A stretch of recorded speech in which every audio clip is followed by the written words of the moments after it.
عليكم المشاهدين ديالي، كي دايرين؟ لاباس عليكم؟ اليوم نصايب معكم عصير تيجي زوين صراحه ومنعش بالحامض. عندي 2 حامضات و2 ليمونات نافلات، وعندي سكر على حسب الذوق، وعندي الماء بارد عادي. عندي طرو تاع الماء، غادي يعطيني تبارك الله كميه زوينه تاع العصير. نقطعوا الليمون فحال هكا رونديلات هو ولا الحامض، واللي الا فيه شي عظيمات غادي يبانوا لنا نحيدوهم. نقيو الحامض مزيان، راه عندي انا هاد الحامضات خرجوا لي فيهم العظومه بزاف، باش ما يعطيوناش المروره ديال العظومه في العصير. نقيوه مزيان. انا الحامض راه فيه العظومه، والليمون راه ما فيهش هاد النافيل. انا راه تنخليك فحال هكا نافيلات او اي ليمون تنخليه تنجمدوك فحال هكا العصير تيجيني صراحه زوين العصير. نقطعو، انا ما وريتكمش كيفاش قطعت الليمونه الاولى والحامضه، خصنا نقطعهم رقاق باش يبانوا لنا العظيمات بحال هكا، وباش نقيوهم مزيان باش ما يعطيوناش المروره وصافي. هادشي علاش باش نقطعهم بهاد الطريقه. نستمر بحال هكا بهاد الطريقه باش يبانوا لي العظيمات وصافي. انا راه النافيل ما عنديش فيه العظومه، الحامض اللي خرج لي فيه العظومه انا تنقطعو كامل كون نقيه.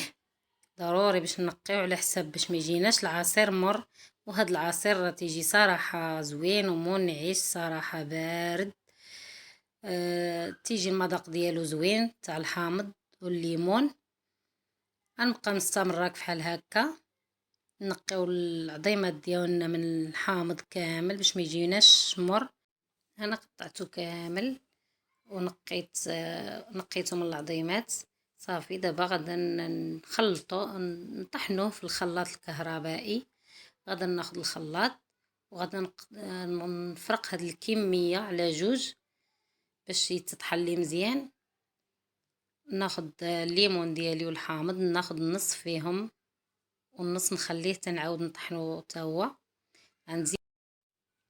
نزيد الماء وعاد نزيد السكر على حسب الذوق. انا الماء غادا ناخذ نصف القرعه، والنص الاخر نخليه نطحن به الكميه اللي بقات لي. السكر على حسب الذوق البنات. ندير هاد زليفه كامله، انا راه غادا نديرها كامله في العصير بحرا غادي يجيني الذوق هو هذاك. دابا نرجع نطحنوه مزيان. نتوما عارفين الليمون بالقشور ديالو، الحامض بالقشور ديالو. نطحنوه مزيان بحال هكا وانا غادي نصفيه. ضروري خصنا نصفيوه باش لا بقات لنا شي بقايا من هذيك القشور ولا شي حاجه تبقى الفوق بحال هكا. انا راه ما تسطحتليش، طحناك بحال هكا مزيان. نبقاو نحركو فيه بحال هكا حتى يهبط لنا العصير لتحت والبقايا تبقى لنا الفوق باش من نعاود نطحنها النيت بحال هكا. نعصروا العصير ديالنا يهبط، يبقى لنا هاد البقايا ديال القشور. انا راه غادا نعاود نديرها نحطها في الخلاط، وغادا نزيد عليه الليمون اللي باقي لي والحامض، ونزيد الماء اللي باقي. نزيد هاد الليمون كامل ونطحن بهذيك المياه اللي باقا لي. ضروري الماء صراحه راه تيجي منعش هاد العصير وبارد، وانتم عارفين دابا الصيف ديال العصير. نزيد حتى السكر اللي بقى لي ونزيد الماء باش نعاود نطحن هاد اللي باقي لي. صراحه تيجي عصير زوين وتيجي منعش، وفيما ندير شي عصير غادي نشاركو معكم وسمحوا لي المشاهدين ديالي تعطلت عليكم شويه، ما حطيتش شحال هادي ما حطيت، سمحوا لي. انا خلطت دابا هذا طحنته مزيان في الخلاط. الاول راه ما تطحنليش مزيان، نحاولوا نطحنوه مزيان باش تيجينا ساهل دغيا تيهبط. وهاد البقايا لا تبقى لي نبقى نعصر فيها بحال هكا بالمعلقه حتى يهبط ليا العصير ديالي كامل. نعطيوه الخاطر،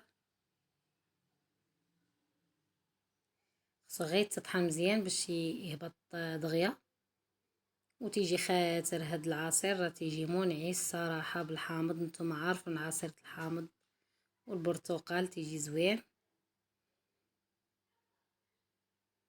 ناخد هاد البقايا نعاود نطحنها ديال العصير ديال الليمون عفوا وديال الحامض، نعاود نطحنها. راه مازال فيها الجهد.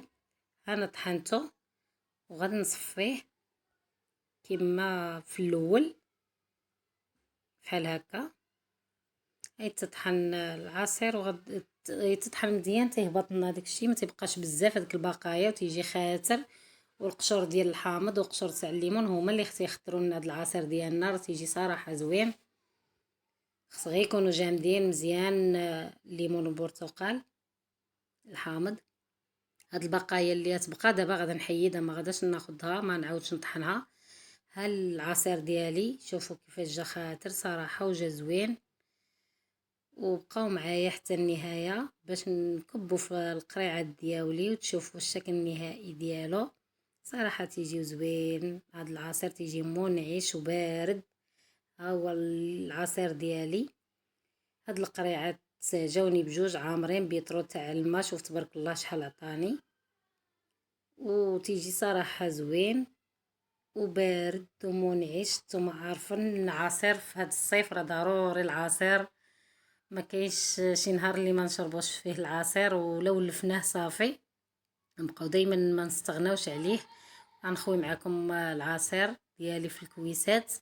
راه شوفوا كيفاش جا تبارك الله خاطر وزوين. غير جربوه البنات اللي ما عمرها جربت هاد الطريقه ديرها وضوع على حسابي. راه البنات تيجي لذيذ وزوين ومنعش صراحه بارد في هاد الصيف. وسمحوا لي البنات راه ما حطيت لكم شحال هادي. دابا غادي ان شاء الله نبقى نحط لكم كل حاجه درتها نشاركها معاكم ان شاء الله يا ربي. واللي ما مشتركش معايا في القناه يشترك. ومرحبا بكم معايا المشاهدين ديالي اللي جداد معايا وصحاباتي اللي معايا وحبابي. ومع السلامه الى اللقاء.